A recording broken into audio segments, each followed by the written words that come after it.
could go. Yes, sir. Yes, sir.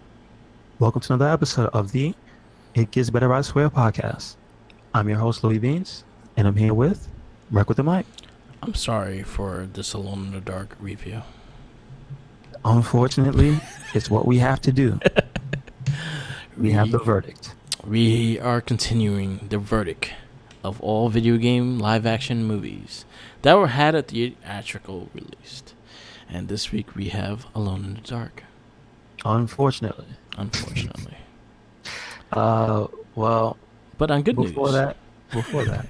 Let's do the good news first. Yeah, before that. So we could both talk about this really quick because we'll have only a few things to say about it. But the EA Play for 2020 happened this year, which was Electronic Arts showing off their games. This is still E3 season. Yeah. So all the big companies are still going to have events going down. Good. And this was theirs. For me, not too much came out. I did see some cool things that came out. I saw that I believe they said Apex Legends is getting crossplay for all versions, and they announced the Switch version. Yeah. So that means Apex Legends now, another big free game that, much like a Fortnite, and then they have crossplay, so that's pretty cool. Yeah. They made some announcements for The Sims being on Steam, which is whatever. I have the free Sims on PSN. I should play that. I should actually try that, but I don't really. The one that you said you might be interested in, Star Wars Squadrons. Yeah, that was the one that caught my eye because I always liked the Star Wars flight games. So like Rogue Squadron on 64, Rogue Leader, Rogue Squadron 2 on GameCube. Even being back in the day with Rebel Assault on the PC, TIE Fighter on the PC. I always liked the flight simulators and things like that. I like Ace Combat kind of games and stuff like that, so I always was into that. So that caught my eye. How I was going to play, I would like to see how it plays, how detailed it is going to be in your TIE Fighter and things like that. Like, are you going to be pressing all the buttons and things like that, or is it just a run and shoot kind of thing? So I want to see the depth. Oh, I want to see the depth. You can check it out. Yeah. You can check it out. They have a trailer for it. Yeah. I didn't see the gameplay. Okay, so what it is what you remember from the older games. Yeah. The flying in space combat. They mostly show the cockpit view. Yeah. So you get to see the guns and stuff. The really iconic look for the Star Wars planes. Yeah. Or what plane? What are they called? Spaceships? Yeah. Do they have an official term for Star Wars things? Are they all the spaceships? Yeah, Starfighters. Starfighters. Okay. Yeah, So no, but I know they have specific things. Yeah. So I just want to get it right. But so that's what it looks like, is to be following those old types of games where I guess they were missing for a while, right? There hasn't been one like that in a while. Battlefront was kind of a mix of the two. It was like the hybrid of it because it did have the starfights as well. Okay, was it the same company or the same style and feel? Not as detailed. Like like it had the flight, it had everything, it had the space combat, but it wasn't as like that's the main focus. So this game is going to be the main focus on it. Did it feel like it was kind of junky? You know which one actually had a good one? Okay. Lego Star Wars, The Force Awakening. And is that the first? That's the first of those, or is it? No, the newer ones. It's one of the newer ones. It was the last one that came out of the Lego Star Wars. Really? They actually did the flight shit. Actually, pretty fun. Was it closer to what you? It reminded me of like the old school Battlefront, like Battlefront 2 on the Xbox and shit. Wow. Okay. So they did a good job with that. So I don't know because, well, you said is that in order? What year did that come out? The Star Wars one. Yes. Probably around the same time the movie came out. So I'll say. Oh, so that's a while. A little bit. The Force Awakens movie came out, so it came out around the same time, so about maybe 4 years ago. Okay, because I'm just trying to get a gauge at who would be making it. Maybe those people are making it. Well, that's Warner Brother Games, so that's not even the same company. No. The Lego games are made by Warner Brothers. Oh, okay. Yeah. So I wonder if they knew that that's what people liked, because to hear you say that it feels like an older Star Wars game Yeah. sounds pretty good. So I don't know Um. about this one. Yeah. I just know that it looks similar to the older ones. Yeah. Obviously with better graphics. So we'll see. I'm fine with them actually playing around with that. Like I'm fine with them doing the flight simulator and being that a main focus. It's gonna be a highly thing to be online and things like that. But I hope there's a Yeah, good storyline. it looks like you'll be able to have huge battles in it. I think Yeah. that's one of the things they were alluding to. Yeah. So I just hope it has a single player. I hope they don't just cop out on the single player, and I want to see both single player and regular gameplay. So let's hope that has a complete game and not half a game like they did with Battlefront 2. Yeah, I think they learned their lesson. Yeah. Hopefully they learn their lesson. Yeah. But yeah. Again, I hope that's the only one I could really call my eye. Madden comes out every year, so it's always kind of the same thing. They don't really change. They haven't really changed Madden at all, so it's always kind of the same similar gameplay. The Ravens quarterback, Lamar Jackson, is the one that's the cover guy, so beware of him of having the curse. It didn't work last year. Is that if you're on the cover or something Yeah. bad have you? So No. surprisingly though, it didn't happen last year because the guy that was on the cover won the Super Bowl. So, not, Okay. so last year was a curse broken. So maybe the curse stays broken. You'll see. We'll see. Um, The last thing I wanted to talk about from this that looked interesting, but also kind of made me scratch my head is that there's a game called Rocket Arena, 3v3 Rocket game. I'm looking at IGN and getting this information, but I saw it when they actually debuted the trailer, mm-hmm. and it has like an arena shooter mixed with a Fortnite because it's like a character game, but it's like legitimately closer to an old school game like Quake, and it's like Yeah. but it's aimed at like younger like not children, but like young teens Younger audience. by the art style and what Yeah. have you. And that just seems weird, because like that's the exact opposite of what I don't know. Because rocket shooting is like that's a specific thing. Yeah. Like every gun is like a variation of a rocket launcher. Okay. You know what I'm saying? Like the old school types of things where it's like basically one hit and you just die. I wonder what type of spin they're gonna put on this whole thing. I know it's gonna be a character, a hero shooter, which typically means abilities like Overwatch, Okay. things like that. So I wonder, but it looks like it could be actually interesting, and it also looks like it could be the most derivative ripoff BS ever. So I'm kind of, I'm actually kind of, because it looks like if this thing. I'm just gonna say it now. It looks like it might be the next game to pop off. Yeah. Who knows? The next shooter to pop off. They got lucky with Apex. They didn't expect that with Apex, but Apex. It's just made very so popular. good. Yeah. It's so Respawn. That's why. Yeah. It's so good. That's like the beacon of EA is the Respawn. Yes. True. Yeah. I was hoping to see of confirming of Mass Effect remastered. I wish. I was hoping.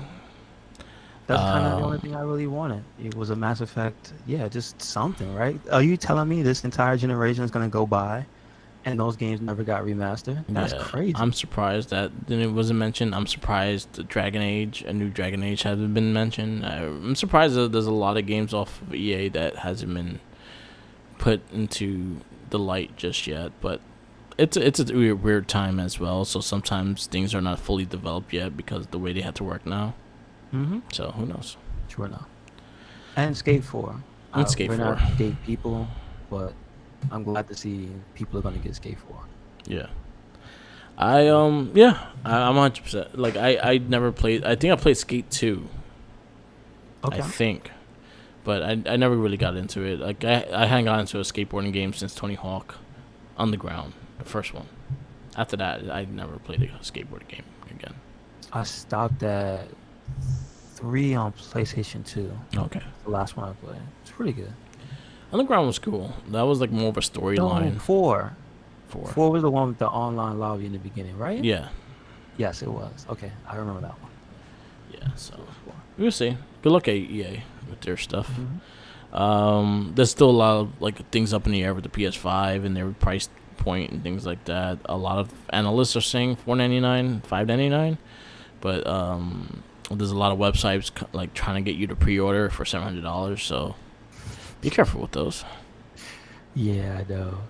I mean, the one interesting thing I've seen that might come to pass is that the value difference or price difference between the two might be $100, and that's probably That okay. makes sense. That's like the Xbox digital, straight digital Yeah. edition with the Xbox S. They're Hmm. like $100 difference. I'll be honest with you, because of the where most of my library is, it fine. Yeah. I got like 3 games that are on disc, and one of them is Yakuza 6. But other than that, no, Yeah. I'll be fine. Yeah. Like the disc, I don't know. I'm gonna get the disc drive just because I just want the be able to. I just want the availability of if I want to use a disc. Hmm. That's the only reason why I'll go for it. But I have been buying digital lately, but lately I've been also been trying to like support like the little local stores because a lot of them got hit in the way. So I've been trying to just I'll buy the disc from them and just support the store and shit. Video Games Yeah. in New York is one of them. We always shout out Game On in Long Island. They're another one that I always try to visit and spend some money and help those guys out because they've always been good to the community. So try to build and help them out as well. Okay, good stuff. Um, what else? Yeah, I know Video Games New York's been open like the whole time. It's just they do.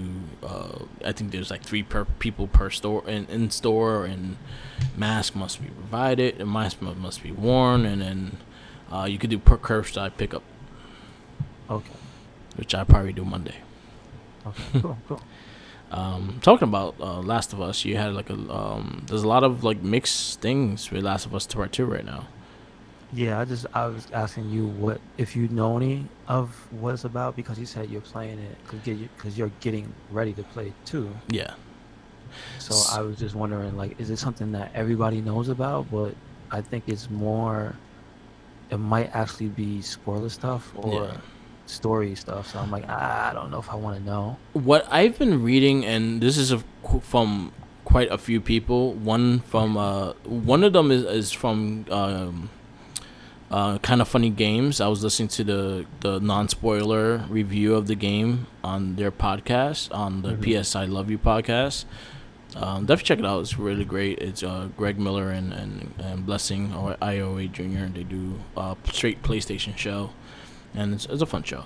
Anyway, they were talking about it, and one of the reviews, I think it was from GameSpot, was the problem with the game was not the game itself, but the characteristics of Ellie and how people cannot relate to Ellie, which makes her a kind of bland character in a way, and then also ways of how she makes decisions, and the decisions are not crazy. The thing about that, and I feel like it's expected from different games. When I play Naughty Dog games, especially like Uncharted and then right now Last of Us, Hmm. I'm expected to get told the story. I'm not expected to make my own part of the story. I'm expected to be told the story, play through it, and inject myself into the story they're telling me. I do not see myself as the character, and that's the difference. When I play like Mass Effect, when you have a full creative character, or you just play like the basic model, but you're making decisions for them and things like that, that's a little Hmm. different. Like you feel like you're part of the character. I feel like you're doing the characteristic things and things like that. You have more control of the open world and things like that. Last of Us is a narrated game. You're going straight to the pinpoints. They have you going that way, you're gonna go that way, and you may find things in between, but you're mainly going that way. You're not going around the world and looking up that building or going into that house and things like that. Okay. And I think that's where people are disliking the game because the amount of choices you have, like you don't really have a choice. They're telling you a story, and they don't like her decisions. Okay, there's also another thing that's going on too. Is people are trying to Metacritic assassinate the game. So Um, what they're doing is and actually I see there's something else that in one of the articles that I'll usually kind of just scroll past, but it showed up on my phone, was one that said that this is setting a precedent where they have to start evaluating whether or not number scores are still relevant. Because it's so wow. here's a different situation that's going on. It's not a, it's not 100%. Well, this is one side of it. This is not the whole thing, right? Yeah. This is one that's actually catching national attention because I see Forbes talking about it. Like I was saying, it's like a big deal. It's a lot of people talking about it. Yeah. So, but apparently, from what you're saying, there's a lot of different things people are talking about. Yeah. So that's kind of good. But So here's the problem part. That okay, so it looks like people are giving so this is not one of those things like when people go, oh, it's Activision, fuck you, I'm voting it down, like, it's not like that. It's like people voting badly because of how they feel, but they're giving legitimate reasons, but it's not the game. yeah. You know what I'm saying? It's not the game. Oh, this game sucks, this game is bad. It's Yeah. I feel XYZ and I don't want to put a good score because I feel this. It's S- like, so in that sense people are taking it and they're reviewing it more like a movie. Yeah. So that's interesting. So look, I just googled Last of Us Part Two, right? And the Hmm. audience rating right now, the audience rating summary. You want to know what it is? A What is it? 2.1. Excuse me? A What? Wow. 2.1. But Wow. Metacritic score is 95%. 75%. Push Yeah. Square gave it 10 out of 10. Pocket Intel gave it 10 out of 10. I know IGN gave it a 10. I know GameSpot gave it an 8. I know it's a big mixed review depending on how you see the game, I guess, because Hmm. it depends on how you deal with the characters. If I was saying, I'm playing the game. Again, this goes into Uncharted because they also had issues with Uncharted 4, I think, because of that, because people couldn't like wander the world. People couldn't really choose what Nathan Drake did because you're not supposed to choose what he does. They're telling you the story. You're just supposed to guide him to the story, Hmm. and that's something that's part of that has a lot into the video game, especially Naughty Dog, the way they make their storylines. Their storylines are straightforward. Like, yo, we're getting you to this point, but we want to give you all this to get to that point. Same thing with Last of Us. And I'm playing in the early game of it. There's a lot of things that make sense in what they're doing. But it's also, you got to look at it kind of like Walking Dead in a way and things like that. Like, yeah, you get tired of characters. You get tired of this, you get tired of that. But you can't blame, if you're going to just shit on the game, like shit on the game because it didn't do what you wanted it to do, then you probably didn't get the story in a way that you're supposed to get it. And maybe play it again and see if you actually understand it better. Yeah, it's just interesting to see. The reviews are like, this game is bad. Yeah. But here's what it says. Aside from the incredible graphics and gameplay, what? Yeah. Those are the two major things. And you said the game is bad. It's like, this is incredible to see. People are so emotionally invested in the story of the Yeah. game. It's like, wow, that's that's different. Everyone, see, every person that gives it a bad review has to deal with one of the big storyline things that happen and how she handles it. And Mm-hmm. what was the better outcome to do it or not, and they're going immediately on that thing, and they're just couldn't look at it in that way. As in, again, you have to kind of look at this as a movie in a way, but not like the acting wasn't bad, the voice acting wasn't bad, the narrative of the story is not bad at all. It's just more the fact that you can't handle the story and you don't like what you saw. I understand that, but to give it a shitty score and try to derail the game is not. You know what? It's your right, but then again, is like, all right, let other people play it and see what they think. Yeah, yeah. Most of the big reviews that we kind of look at for like game reviews, it got decent scores. Like it got from 8 to 10, depending on the company and depending on the people. there's a on that same show on the PS I Love You show. They had a female on. I think she does What Up Games podcast. She she had a different interpretation with the game than the three guys that were on the panel did. And I liked what she had to say because she goes more into Ellie's character, as in the character she couldn't relate to. And then that's the reason why she got pushed off the storyline, because she didn't really care. They didn't make her care for the character. As in the first one, you cared about her more. In this one, you didn't really care for the character. And that was something that she brought up. And she made sense with it. She had a good point, but she didn't shit on the game either. She said the game was good. It's just I couldn't relate to what she was thinking in these certain storylines. Yeah. So it is what it is. It's a lot of and as you're telling me this, I see the people just saying all the story stuff. Yeah. So I gotta stop looking at it. But wow, that's interesting because on one hand, people do have a right to say they're disappointed in the story if that's how they feel. Yeah. Like damn, like that drags down the score of a video game. That's so many of the same people are saying, yeah, it looks great and it plays good, but damn, I can't stand this story. But do I think it's gonna affect the game? I don't think it is. I think people were hyped so much for it. They broke records. It said one of the stories is like it smashes records in the UK. Like Yeah. they ain't gonna be hurting Yeah. for money. But I wonder if that changes how the level of trust with the fan base, because it's Naughty Dog, right? Yeah.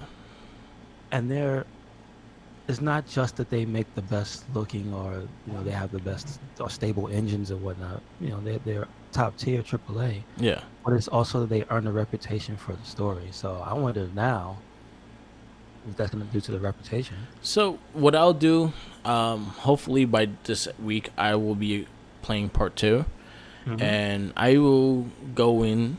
I'll go out. You know what? I'm gonna go and look at a lot of the comments of people that I actually will rely on their comments, than others I don't. But I'll go into it with open mind and see where it goes, because I'm actually enjoying part 1 for the narrative. I'm digging what they're doing with it, and I see where it's going.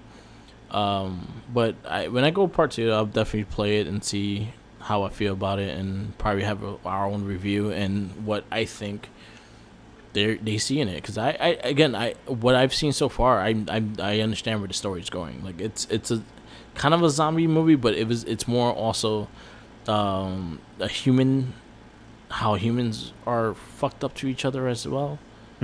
So it's a lot of things like that. Like even Walking Dead has done storylines like this. So again, it is what it is at the time, and it's a weird game playing in this moment of time too. Spider-Man is also a weird game playing at this moment in time. True enough. Because it's about a fucking virus that they let out and shit. Yeah, it's really weird.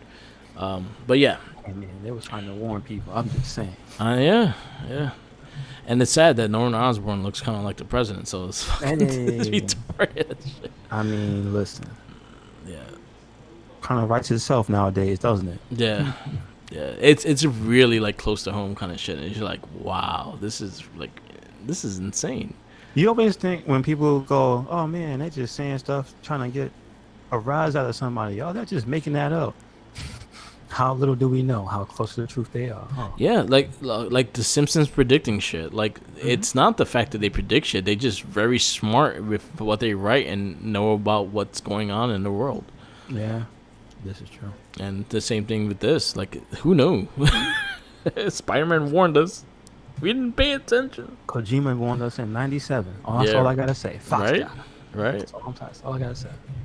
Anyway, so I know you got some Power Ranger news. Yeah, so Power Rangers are about to finish their season of Beast Morphers and going into Dino Fury, I think it's called. But anyway, they did their big team up episode. They do every season. This one brings the returning of the original Red Ranger, Jason Scott Lee, which is played by Austin St. John. It has a cool concept. It leads. There's an episode you gotta watch before it. Then it kind of makes sense with the villains and how they get the powers and stuff like that. So I recommend watch the episode before. Can I ask a question before you go? Is it because before you told me to be able to watch it?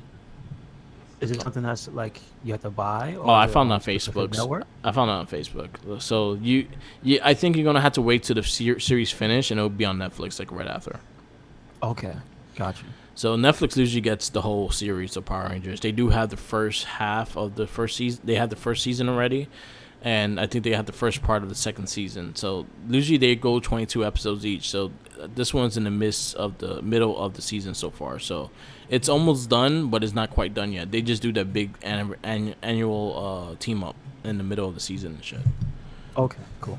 So what happened was a villain pretty much finds like a treasure, like a chest of all the. So the morphin grid is supposed pretty much. Beast Morphers made like a multiverse with the morphin grid. The morphin grid is what they powers everything in the world that they in and things like that. It's a lot of big. Long story short, it's pretty much like their main power source. One of the villains is trapped inside the morphin grid, trying to destroy it from within. He finds the I guess the history of the villains' weapons they keep in a storage or some shit. I don't know how they got them because supposedly they destroyed, but whatever. Just play with the just play with the show. So they found weapons of past villains, and each of the general henchmen grabbed the weapon, and it pretty much made them the character or a newer version of the character there once was. The one that stands out the most, because I don't know the names of the others, is Goldar. He grabbed Goldar's sword, and he grew into Goldar. He looked directly like Goldar with a little more high tech and shit, but he also had a very similar voice as Goldar and his mannerisms. So it kind of had his soul of Goldar in it, and he was called Goldar Maximus or some shit like that. So they were like, "Oh shit!" He started destroying everything, and then he needed help. So he started taking power off all the Rangers. They went to the Dino Charge world. He started taking their powers from them. Beast Morphers went to help him. The Red stood back. He got helped by Jason. They talked. He found the power coin. Gave him the power coin. He flipped it up, and the multiverse came. And sadly, their budget only could afford 2 portals, and so 2 portals came out of the the Mighty Morphin Power Rangers and the Dino Charge Rangers. No, the Dino Thunder Rangers. So they had all the Dino Rangers together. Okay. Cool. Super Sentai did this amazingly. America, not so much. Wait, so this is the second time this happened? So the Sentai, they had the original cast. Like I was telling you, they had the Geki, they had Boy, they had all those characters come back as the Rangers. As in this one, they only got like 1, and then the Dino Charge people, and they were missing one of the Dino Charge people. They didn't get nobody from Dino Thunder, nor the voices either. It is all like fake voices and shit too. So it was okay. But it was a cool concept with Goldar. Seeing the Red Ranger back as the Red Ranger and things like that was pretty cool, even though he should have kept the beard because he looks very, very chubby. And he look like when he changes to the Power Ranger, it doesn't look like him at all. He grew like 100 pounds less, and I was like, well, that's bullshit. But then maybe the whole Justin thing happens, and it just gets you back into shape when you wear the suit. But yeah, it was a okay team up. It was a build up thing to have Jason back. It was nice seeing him back on Power Rangers as well. There's a lot of big rumors of Billy coming back for next season as a mentor. So I'm actually hoping on that more than this team up. Like as Billy as a regular character on Power Rangers as a mentor that he created a morphing power and shit. That would be fucking dope. Okay, cool. But it was good. It was well worth it. I think it's one of the final episodes of Beast Morphers. We are ending Beast Morphers very soon. So once we are finished and it is accessible on Netflix, we will be reviewing it on the Morphin Cast. So I think after Go Go 5, which is Lightspeed Rescue Sentai, we'll be going into the Beast Morphers if it's available, or we just keep going from there. So we'll have a verdict before then. So how's the latest Super Sentai that you guys are reviewing? Right now we are doing Lightspeed Rescue, so we're not on a Sentai yet. Okay. We're Okay. doing the Lightspeed Rescue Merkin show, and then we do the Sentai, which is Go Go 5. Gotcha. But they're Wait, good. which one is first? Well, we do In that case. American then Sentai. No, I mean, in that case, do you know, is it always Sentai then American, or Yeah. is there some cases where it's different? The Sentai always come out before Always. America Okay. because they had to get the footage. That's how they get footage. Oh yeah. Oh, that's right. They don't do original show. Yeah, they do a lot. They've done a lot more like lately. They do their own little things, but like most of the fight scenes and shit are all Sentai. Okay.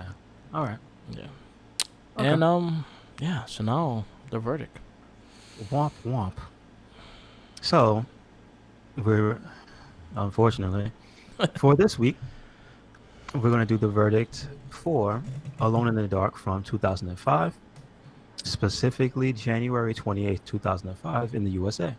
Yeah, This movie is an hour and 36 minutes of pure tragedy, directed by Uwe Boll. You might know him from House of the Dead. we're You gonna be will know him seeing. more for other movies. Please We're, stay tuned. you're gonna get to know him more, a little bit more and more. You wanna know why? Because we got Oh, 4 more of his fucking movies to review.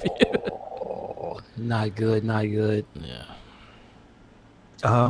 This movie stars Kristen Slater as Edward Carnby, Tara Reid as Aline Cedric, Stephen Dorff as Commander Richard Burke. That's pretty much all the people that you might know. yeah. Like, because I don't know Ferguson Turner, Matthew Walker, Will Sanderson. Like, this is after the main 3 people. I start to get a little hazy, but some people do return from Uwe Boll's past. If you notice, 2 of the soldiers, Yeah. where one of the main soldiers was the guy that died in House of the Dead. He got like, these are like one of the first ones of the Friends group to get swarmed by zombies, and they just lost him. So he's in this movie as a soldier. And then the woman who was the female lead in House of the Dead, Yeah, she's a back in female this soldier. movie. Yeah, so like, you see, he keeps his people around. At least, like, we're gonna fuck up your career. I might as well pay you to our shitty movies. I just I bet you they think they're going so far. They're like, man, I'm in a movie with Christian Slater, Stephen Dorff, and Tara Reid, who were popping off. I'm like, she was popping off at the time. Christian Slater is just famous, and Stephen Dorff, he fluctuates because he's Tara Reid was doing pretty bad at this moment. No, this was before. I think it wasn't this before she had a meltdown, or was this after? No, it's after. Was it after? Oh, Yeah. really? Yeah. 2005. She already had a whole. Because she already and then she did this movie. Because I thought she stopped acting, and then she didn't. I thought she came back for, was it Sharknado? Yeah. So it was after this movie then, because that was the last one. Yeah, that's what I'm saying. Because she took a big break. Yeah. So, but well, it would be safe to say that she's not irrelevant. Yeah. People know who she is. Yeah. But other than that, no. So we don't. You said you think the story is based on the 2001 game? Yeah. It looks more towards there are that more game. than one games in the Alone in the Dark series. Yes, there are a lot. There's 3 that were based on the PC back in the day. Mm-hmm. And then you said 90s, right? Yeah. And then they had the one on 2001, which I could say this one is based on because the time frame. Because then they had one after of the movie that was Alone in the Dark that came out 2 years after. And oh yeah, that's right. There's sequels. Yeah. But they didn't get theatrical releases, right? No, so we don't have to watch them. So we not. Okay. Thank you. The same thing with House of the Dead sequel. It's not theatrical. You ain't watching it. But we do have to watch Far Cry, don't we? Yeah. Shit. And Blood Rain. Blood Rain's at the next week. Blood Rain, I don't mind. Blood Rain, I don't mind. And Postal. I don't mind it. Postal. You said that one's alright. That one was okay. It was just silly. Yeah. No, this movie was not good. No, no Breno. So the basic rundown is that Christian Slater's character, who is Edward Carnby, is a paranormal detective, which he calls himself, because you find out soon that he's not a detective anymore because he's not in the group anymore. Yeah. He's just a guy with the skills. He got booted out for, I guess, for following something when he wasn't supposed to. Like, he kept pursuing this case, Yeah. and it looks like they didn't want him to. And I don't even think they really dive into how he got booted out. Yeah. No, they didn't. But they very early in the movie, it makes it clear he has an obsession. Yeah. He and it's kind of presented it with him talking in third person, so you know he's the main character and everything. Yeah. Talking about what he does. He's kind of like they frame him as this badass character, which is kind of like this video game character. He's a paranormal detective. He's supposed to be cool and able to use weapons that nobody's ever seen, knows about these things nobody knows about. Almost immediately, the movie breaks out into a chase scene, and this superpowered dude tries to kill him. And you find out that technically he's a part of the same thing he's been trying to explore the entire time. Yeah. And it's kind of wrapping back around, and these people, I guess you see that later on. It does end up being that he was an integral part of like the entire thing the whole time. So, I don't know. His character's kind of just, he feels like a movie character. Yeah. This is like a dumb movie character. It doesn't feel like there's any depth. There's any like, the acting is like, I told you, it was like, yeah, it's an all right sci-fi movie, but it's not great. Yeah. Like If again, it's on this. Sci-Fi Channel, Yeah. I'd be like, okay, it's not the greatest acting you've ever seen, but this is far from as bad as even House of the. Yeah, it's not as bad as House of the Dead, because at least they're not badly acting in this movie. Yeah. Like, the lines might not be anything. Even Tyra Reed's not, like you said, she's not convincing as her character. Not at all. She's supposed to be this incredibly intelligent, like, archaeologist assistant, I think she is. Mm-hmm. She just kind of seems like a lady that works there. Yeah. Like, she just memorized all the words of the complicated stuff that she has to be touching. She lied her ass off on the resume, and she got the job, and she's like, "Fuck, I gotta fake it till I make it." Yes, yeah, basically. She seems like she's really good at memorizing things. Yeah. And then how Christian Slater learned how to like kung fu fight? Well, look, his character has a past and all that, and he's supposed to be shady. So if he's gonna end up being a member of this select group, because they make sure to tell you 15,000 times the 713 throughout this movie. So I give it to him. Yeah. But it's just, it doesn't feel. I know what you mean. It doesn't feel earned. No, it was really bad. You just drop into the world, and so he's just a badass. Like, I have my one scene that it just like gave me these chills, and I was like, "Fuck!" There's like another hour to this movie. Oh damn! So okay. when the I guess it's a zombie or some dead guy, or I don't know, he got shot in the heart twice and still walked. When then he got stabbed through her chest, and then it worked. So I didn't understand that. I don't understand that concept 100%. They explain that. They explain that later. Okay, yeah, but yeah. Anyway, he did a lay down flip kick without moving his arms, or like not even a kick up. He did a flip kick, as in the ghost lifted him from the air and flipped him over. See, this is the part, and this is what I had to say about Uwe Boll. Yeah, that's all him. Yeah, he constantly wants scenes where it's just action for action's sake. Yeah, impossible action. Remember in House of the Dead when they were just floating in the air doing things?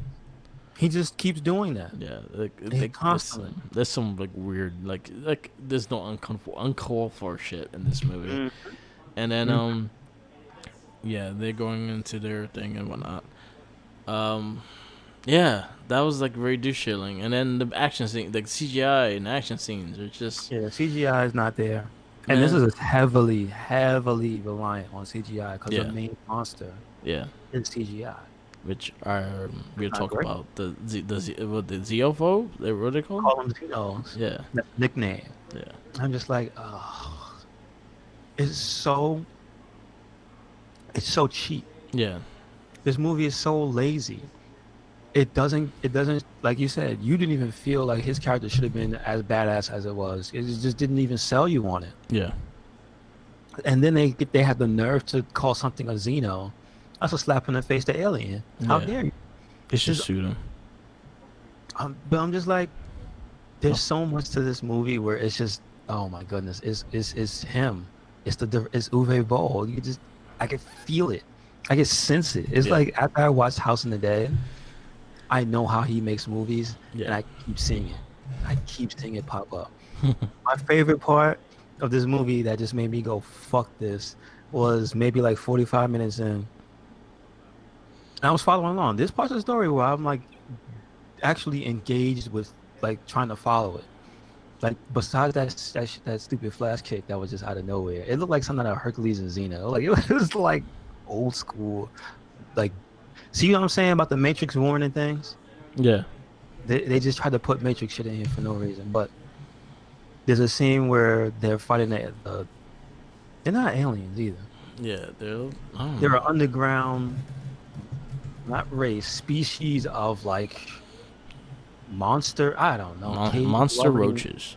Quite, they're like cave dwelling lizard people, but they're super aggressive and buff. Yeah, And they have these parasites that they put in you that turn you into an agent yeah, that belongs to that will follow the leader or whatever. yeah, Um, but they have a standoff where Christian Slater's character, he's in his immaculate, hero studio. You've seen him yeah, in mad movies. yeah, I can't tell you how many action movies.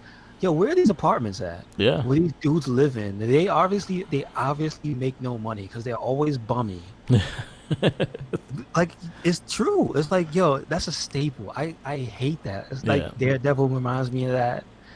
Even though he's But a lawyer, Daredevil's a but he was lawyer. broke. No. But he was broke. I'm talking about the show. He No, was but he broke. had money when he first started a law firm, and then he decided going independently, and that's why he became broke. But he used all his money for the law firm. I'm just saying, he had the apartment. He had the hero apartment Yeah, he did. that what I'm talking about. Like you could expose brick, Yes. basically living inside of a what do you call a renovated warehouse. Yeah. You know what I'm talking about. He got the elevator, the fucking freight elevator Yeah. to get in. Freaking dude, we just described this, and I just realized I watched Ghost Rider, and he has the same apartment. I hate that shit. Well, he was It's he was such a a famous trope. stunt driver, though. No. I get it, but it's just like it's a trope at that point. Yeah. They all live in that. Like, is that just what every dude in an action movie aspires to live in? Nope. Is Spider oh Man. yeah. Spider Man proves them all wrong. He had the shittiest little apartment ever. Well, he had the most realistic. He had one bathroom that he had to share, Mm-hmm. and he couldn't open the damn door correctly. He had one Yeah. window. Like if that was, yeah, kudos to that for the realism because that's on a hero budget. That's what you'd be able to earn. And then You lose your job yeah. at the high tech corporation, didn't save your money, but you got skills that you cannot use in the legal world. Yeah, you'd be a fucking bum. Yeah. Unless you were a mercenary, in Yeah. which case you had to watch your ass, which kind of makes sense for you to live in a place like that, you know? Yeah. But anyway, again, he has this giant trope apartment, and then the 713, they break in to save him and his girlfriend from the monsters because there's one that gets into his house because in the end, it turns out that the scientist he's a scientist. The scientist who lived under the orphanage, where he grew up, which was, I mean, when you look at the plot, it's pretty fucked up. Like so the scientists were using the orphans to find something to fight them, I Yeah. guess. But it seems like in the end, he was consumed by power because once he could control them, he was just gonna kill people and take over. It was like, well, all right, because towards the end of the movie, he's like, it's all your fault. If you had had an escape back then, we probably could have stopped this. And it was like, well, I guess. But none of his experiments really led to that. So yeah, he's a liar. But I guess it's supposed to be the big showdown, the Christian Slater versus the monster. And this movie is kind of built like a thriller, where these things are treated like the thing that's in the shadows. I can barely see them. You see them for like a minute and then they're gone. They jump all over the walls. Yeah. They treat it like the alien Yeah. for the most part until they don't. And this is kind of the scene where they don't. And it's just he's shooting his gun with the light bullets that he gets from the doctor, and he kills one, and then there's more, and then the guys show up through the roof, and it's just lights, and it's just shooting, and it's just metal music just kicks in, and it's just what the fuck, ridiculous camera cuts and angles are going on, and the entire time it's just bad CG. Yeah. And I had to sit through that, and it was like 5 minutes long, and I was like, oh my It god. looked like they were just shooting at a wall, and then the aliens are like, "Hi!" and shooting at a wall. Yeah, and it's just nobody's hitting anything, and the bullets don't hit anything because the bullets are CG, and it's just like, this sucks. Yes. And I had to sit there and watch that, and it's just I sat there purposely to see it all the way through, so I could see how bad it was. So I could be Yeah. like, I'm not forgetting this. This shit sucks. It Yeah. was a literal music video in the middle of his movie, Yeah. and he likes to do that. And I Yeah. can't stand that. Yeah. We got He did that it in in House House of of the the Dead. Dead. He did it in House of the Dead. They had the rap And song. I have a fear that is going to be in every one of his movies. Are we gonna get a rap song in Blood Rain? No, I think there's going to be I'm excited an for action that. sequence with her killing people, killing Yeah. vampires to some fucking rock orchestra, Yeah. and maybe some woman softly singing in the background. Like That's fine. Evanescence, or like Yeah. the bootleg Evanescence, because they can't afford Evanescence. Did she? No, but didn't Blood Rain come out before Underworld? After. Really? Oh, he didn't even do that. Damn. He ain't. I can't give him credit for nothing. He copies everybody. Copies everybody. Very badly too. Mm-hmm. Like he gave you a formula. Yeah, you just went the whole other way. Yeah. He's very derivative. It's like Yeah. I told you earlier. I was like, it's like you gave 2005 to a foreigner Yeah. and just said make a thriller, Yeah. but you can put guns in it, and yeah. So he Yeah, just that's tries what to this make is. it. So I want to make a movie with the aliens and guns Yes. and Christian Slater. Yeah, he can be the main guy. Yes. Just like that's it. Yeah. This movie was doo. Yeah, it was just really. It's very, very, very, very plain and not great. Yes. It tries to be a great like action thriller, and it's just really boring. So I can't recommend it. I would give it a 2. 2. I watched it to the end, and again, it wasn't offensively bad. It was just there was too many things in it, which is making me just mad for the future. Yeah. That I have to watch more of this guy's stuff because this is the first movie post House of the Dead. Yeah. I know his style, like I said earlier, and I saw this movie. Yeah, I saw it was his style. Yeah. You can't even get good actors to do his style. It's just you can feel it, and it makes it bad. At least he's sticking to his guns, I guess. I don't know. I don't want to give him credit for anything. I'm gonna give it a 1. It's bad as House of the Dead. It's as bad as Mortal Kombat Annihilation. I think it's I found the movie just boring as shit. At least House of the Dead, I was a bit more. There were more parts that I laughed at, even though I hated the movie as well. So at least I had more giggles off of that movie. Mm-hmm. So I'm gonna give it a 1, and that's tied with Mortal Kombat Annihilation and House of the Dead. And on the ranking is gonna go right underneath House of the Dead. It's in my last slot. So he's batting 2 for 2 right now. Yeah, he's in my last slot. Where you put this movie? So you want me to remind you of your standings? Nothing can be lower than Annihilation. Nothing can be lower than Annihilation. No. Have I So put something lower unless it was House of the Dead? no, you put House of the Dead over Annihilation. Yeah, that sounds about right. Yeah, nothing can be lower than Annihilation. Okay. So Alone in the Dark goes on the House of the Dead, or House of the Dead goes on. No, it goes under House of the Dead. At least House of the Dead ended up having charm. Yeah. It was so bad it was funny. Yeah. This wasn't funny. This was a serious ass movie with serious actors and actresses, and this was a bad sci-fi movie. Yeah. Should have been a sci-fi movie. I would accept it. It should have, yeah. It should have been a sci-fi movie. So, our wrap up of our movies, video game reviews.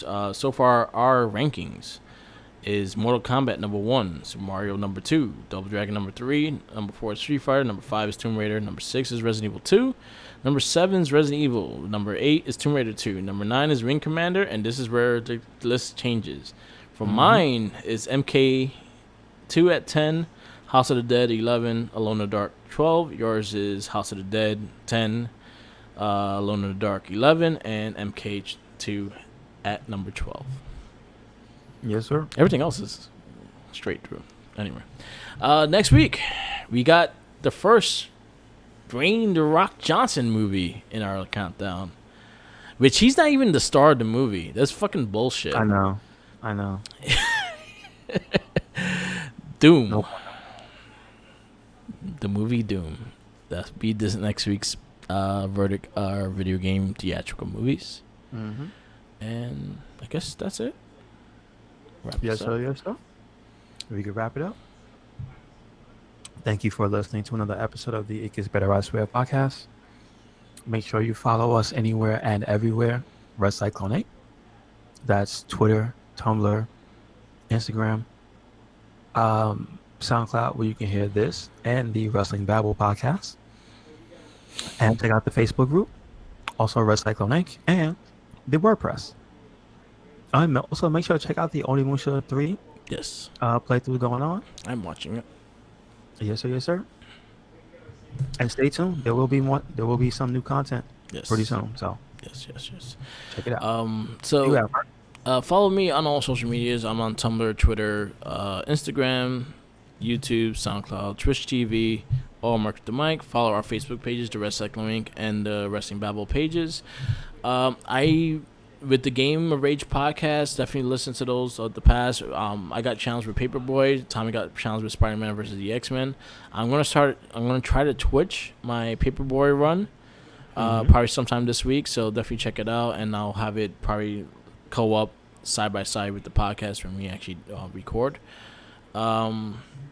Check out all the other casts, the Morphin Cast, the Not a Trekkie, and the Shell Shock. And I'll check out the Wrestling Battle podcast and all our past Guest Brothers Rarecast. If you want to hear all the other reviews of the verdicts we gave for the other video game movies, check our past cast. We've been doing it for 13 weeks so far, so definitely check it out. Well, going on 13 weeks. Doom's next. Yes, sir. So peace out, laters, and be good humans, y'all. Be good humans. Give Jinkies the DVD, the Blu-ray DVD of Alone in the Dark and a sandwich. Because I want him to see this shitty CGI. I appreciate Power Ranger CGI a lot more now. I do. I 100% appreciate their and they have a budget. They are very low budget. So, and their TV show. Just bad. There's no excuse for bad CGI. Oh, there is excuses. It's just not bad CGI in a bad movie. At least we get a break from Ewan Bow for a week at least. Yeah, because after Doom is Blood Rain. Oh man, oh boy. Yay! It's Blood Rain, and I think Dead or Alive. You know the one good thing from Blood Rain that I played was the digital game that came out on Xbox Live Arcade. Oh, that was actually a good game. I actually liked the first Blood Rain game too. Really? It was kind of honky, like it had glitches and shit, but it was actually like it played very similar to like Devil May Cry in a way, like that kind of style. It wasn't bad. Okay. She was in Playboy too. The Yeah, actual Oh the no, naked. no, the Yeah, the naked video game. Yeah. the fake. Yeah, the actual character model. Yeah. That's weird. All right. Peace out. Laters. Peace.